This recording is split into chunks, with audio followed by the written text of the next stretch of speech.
We are going to be looking at some creepy videos, strange and odd news stories, and as always, let's go ahead and get right into today's video. This video's topic of Mandela effects was actually chosen by you all because a couple days ago I made this post right here asking what topic would you like to see for the next video, and you all were pretty much split between Mandela effects and paranormal encryptids, and I said I have not made a video yet on Mandela effects, so that won the tiebreaker. So what I'm going to go ahead and do is not talk about the more popular ones like the Berenstain Bears or how Nelson Mandela passed away in a prison cell. I'm going to go ahead and focus on more obscure ones. But before we go ahead and begin, just a quick breakdown on the Mandela Effect. The Mandela Effect is a phenomenon where a large group of people collectively misremember these same factual details, events, or other circumstances, typically related to history or pop culture.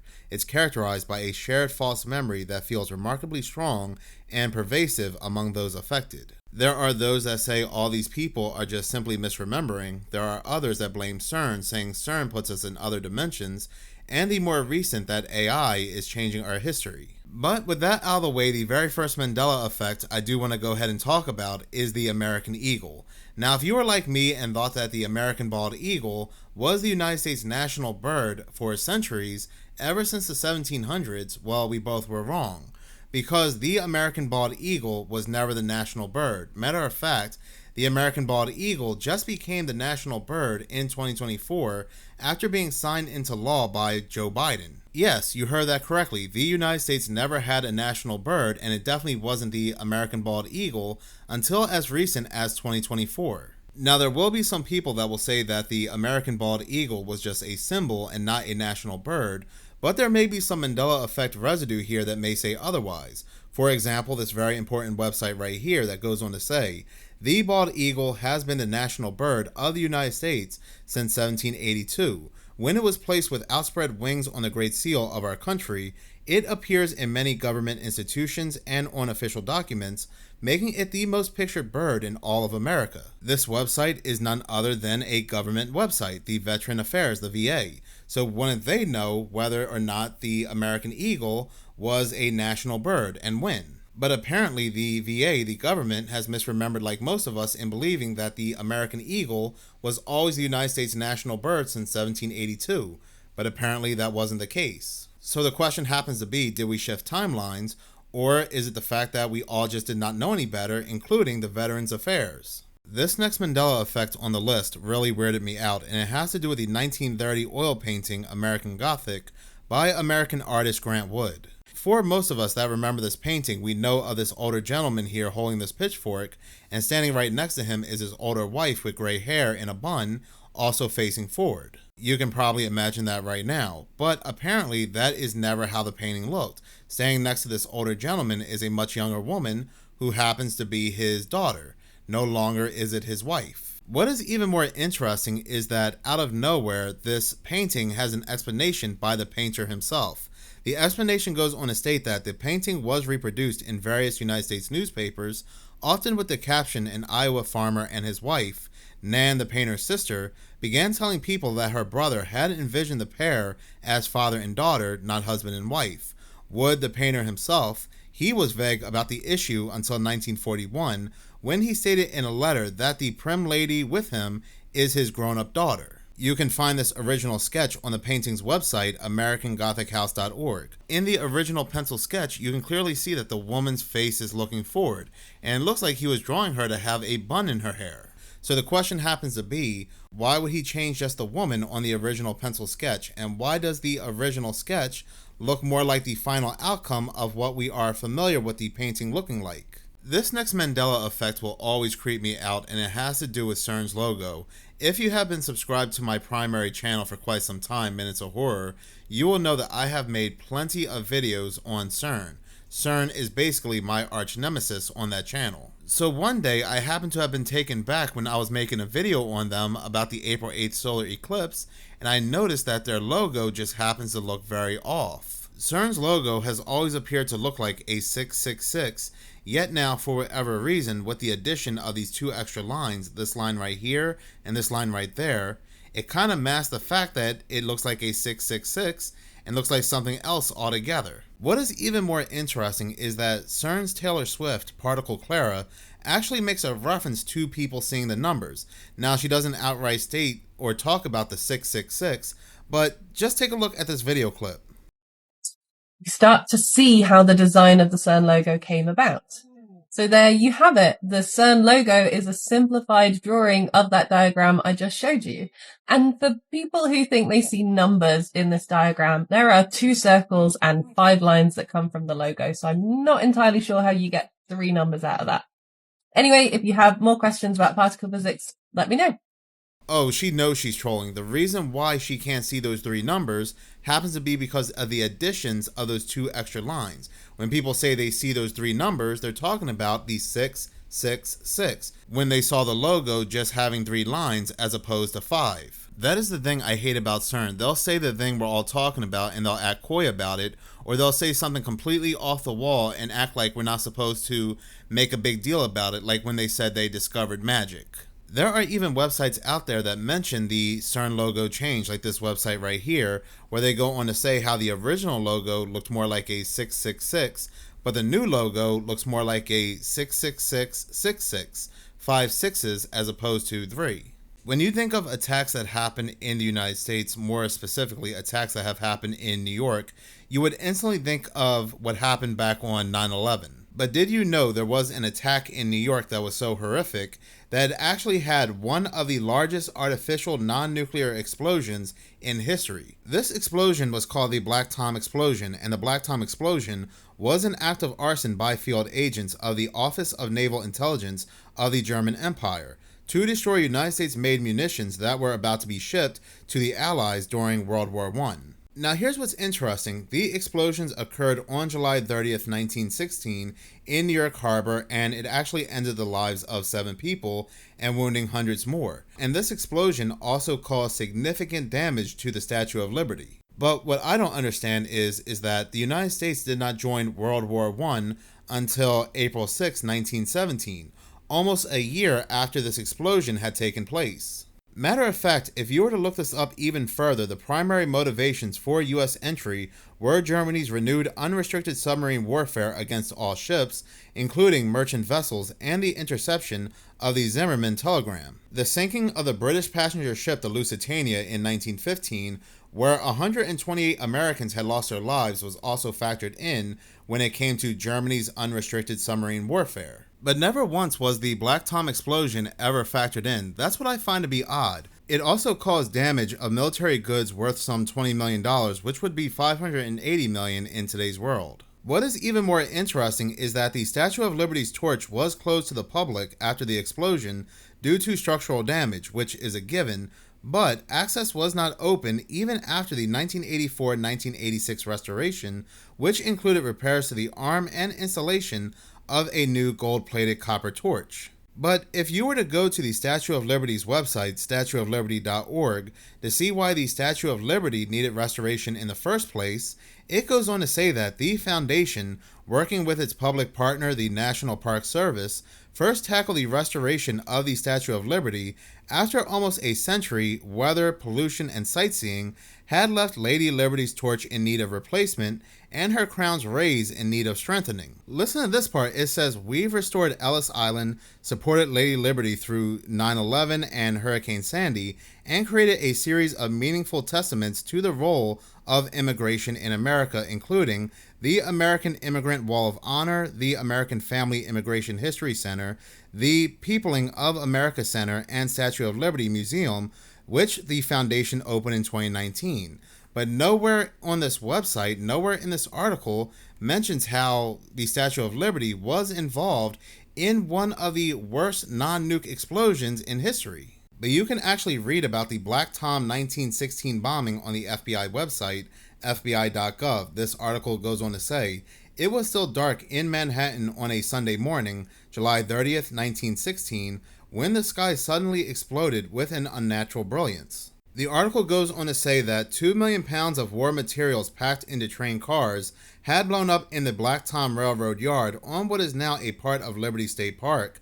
Thousands of windows shattered in Lower Manhattan and Jersey City. Shrapnel pockmarked the Statue of Liberty. 3 men and a baby had lost their lives by the explosive energy that erupted from this act of sabotage. The culprits, German agents who were determined to prevent American munition shippers from supplying its English enemy during the First World War. But why does this feel like an event that was added into history as opposed to something that actually happened? In this next creepy Mandela effect, almost everybody had an original Nintendo. If you did not own one, you knew somebody that did. One of the things that I specifically remember about the original Nintendo is that in order to play a game, you had to open up the lid, you had to push the game in, of course, and then you had to press the game down and press the power button on. That was the only way to get a game to start. Now, there were other iterations of the NES that were created where you did not have to do this, but apparently, come to find out, you never had to do this in any version of the NES system. This is perhaps one of the creepiest Mandela effects to me besides the CERN one,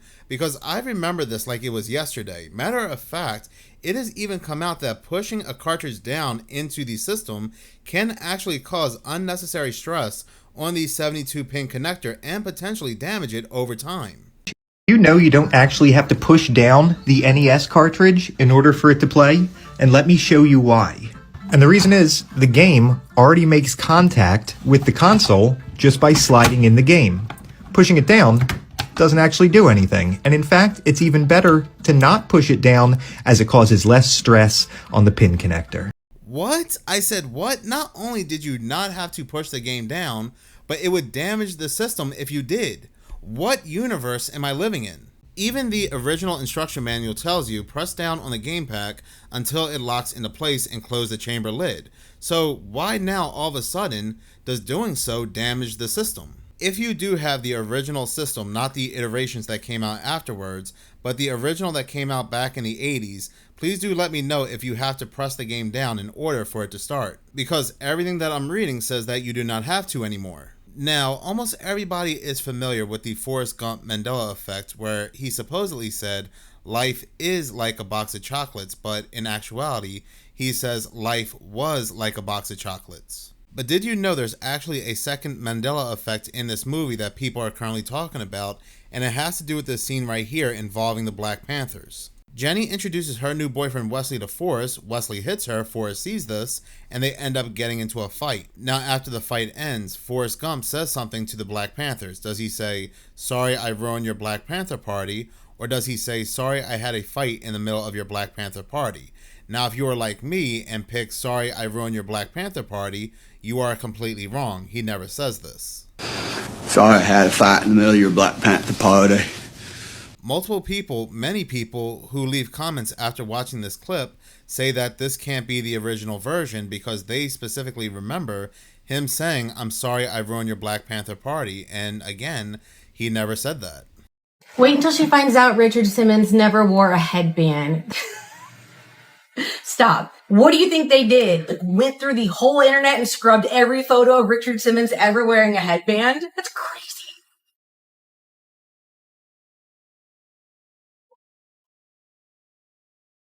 I don't even know what to say anymore. I don't know what to say. Okay, but what if we Google people who have dressed up like Richard Simmons for Halloween?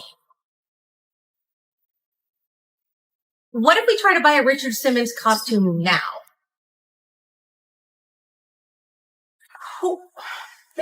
What?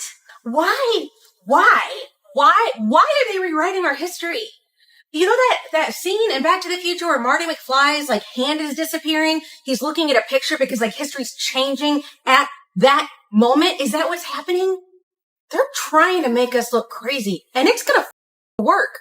They're gonna put us all in mental institutions one day, like on reasons why. It's gonna be like, won't shut up about Ed McMahon and Richard Simmons. But this is scary. Like it really is. We are gonna be the last generation that does not believe on the internet, and we actually believe what we saw with our own eyes. We're it. When we're gone, it's done. That video was by Kelly Mano on TikTok, and that's another Mandela effect that really creeps me out because, again, it's something I remember growing up back in the 80s. I was born in 1985.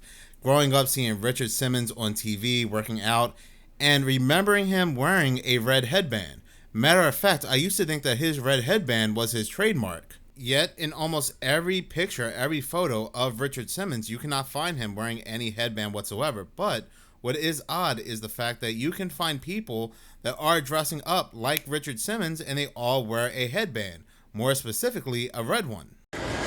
Okay, so I just saw this Mandela Effect on TikTok, and I can't. So apparently Richard Simmons didn't have a headband, but when you look at the outfits or the people dressing like him, they all have headbands. I don't know who this is. Okay, this is just someone that... Look, where's the headband? Where is it? I wasn't even around in this era, but I remember specifically, look, this outfit comes with a headband, but he's not wearing one. I am shook. I am upset. Look, this kid is even wearing one. Now, Richard Simmons, Nutty Professor, I specifically remember him wearing one.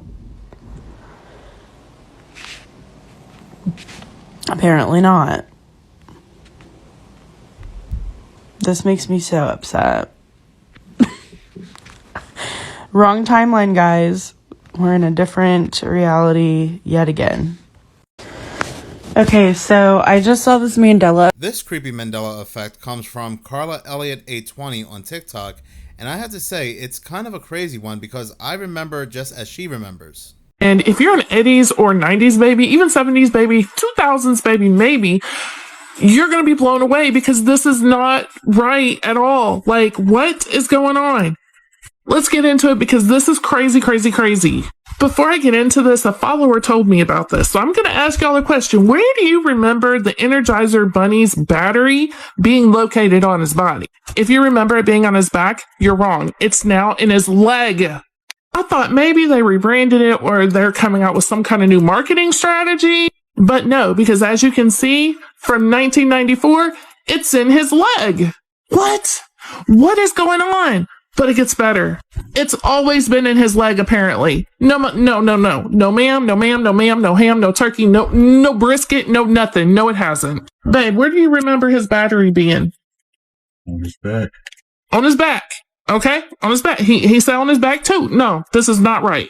But wait, it gets better. They done went and put the Duracell on the bunny's back. The Duracell. Duracell has never been on a bunny's back. Ever. Oh, what the hell is going on? Like, what is going on? This has never been. Like, why is it on his back? He's the Duracell. Like, he's not supposed to have one there. But wait, there's more. For years, you've seen some commercials where one battery company's toys outlast the other toys. So you may have assumed their battery outlasts even Energizer batteries. Fact is, Energizer was never invited to their playoffs. And today's Energizer won't be invited either. Why? Because no battery lasts longer than Energizer. That was a commercial from the 80s, and it's in his leg. Y'all, I'm tripping so bad, and I know I'm not the only one that remembers it in his back. Please let me know what you remember below, because what the f- going on, y'all? When did it change? And what? Why? The Energizer battery, y'all. What? Do you know how many of those I went through as a kid on Christmas? I can also specifically remember seeing commercials where it's on its back. And I do know of the Duracell, but when it came to the Energizer Bunny, the battery would be on its back and it would be moving around as it's banging on its drum. What is interesting is that there are also biblical Mandela effects as well. People are noticing that there are certain parts of the Bible that have been changing as well. For instance, this video comes from Grace Unfiltered on TikTok. If you're like me, you've probably heard about the Mandela Effect. But if you've never heard about it, it's basically you remember something in the past one way, and now it's completely different, therefore becoming the Mandela Effect. But I've always been a little bit iffy, like, that's kind of a stretch or whatever, until now. When I tell you that you've never heard this and it's going to blow your mind, you better get ready. If you've ever went to church or read the Bible, you might have remembered a certain portion of scripture where it's talking about the paradise, and that there would be a specific animal laying next to the lamb. If you're like me, that animal that would be laying next to the lamb, it's none other than a lion. I not only remember reading this, but I've taught about it. But guess what? That ain't what the scripture says. It's a wolf. A wolf shall dwell with the lamb. When did that ever happen? When? But anyway, what's the craziest one you ever found out about? When it comes to biblical Mandela effects, the one that really gets me are the names of the four horsemen of the apocalypse. The name of the four horsemen of the apocalypse, to me anyway, has always been war, famine, death, and pestilence. But apparently, pestilence is no longer one of the four horsemen. It's actually now conquest. In the book of Revelation, the King James Bible describes the four horsemen as conquest, war, famine, and death. Each horse is associated with a different color horse and a specific symbol, representing different aspects of the apocalypse. And I always thought that pestilence rode the black horse, but apparently it's always been famine. So this is one biblical Mandela effect that has always blew my mind. But in any case, thank you so much for watching. If you like this channel and you want to see more, please subscribe. If you're already subscribed, please like, as any engagement does help the channel grow. Once again, thank you so much for your support.